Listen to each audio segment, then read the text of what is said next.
All right, what we need to know here is to find the slope of a line. If you're given ordered pairs, if you're given two ordered pairs, so let's say you're given the ordered pair x1, x, y, hold on, x1, y1, and x2, y2. The way you find the slope, and slope is understood to be the letter m, you find the difference in your y's over the difference in your x's. Okay?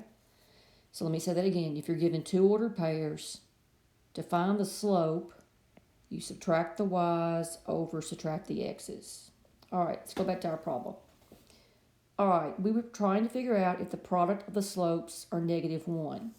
Look at clue 1. Line L passes through the origin, which is 0, 0, and then it also passes through the point 1, 2. So you could find the slope of line L, but we're trying to figure out what the slope of L and K is, if that product's -1.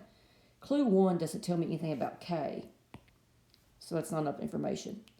Line K is x-intercept 4.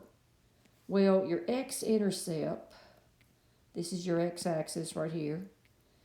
Any x-intercept has a y value of 0. So that would be 4, 0, is how you interpret that. And the y-intercept is 2.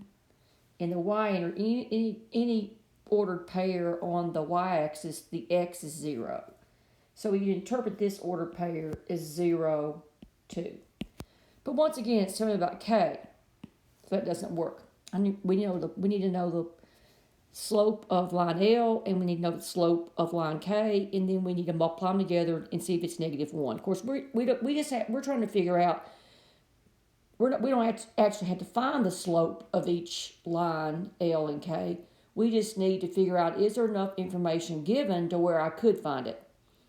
So now, since neither one worked independently, put them together. Here I could find the slope of line L. Here I could find the slope of line K. And then I could multiply them together and see if it was -1. So the answer is C. You need to put both of them together to answer the question.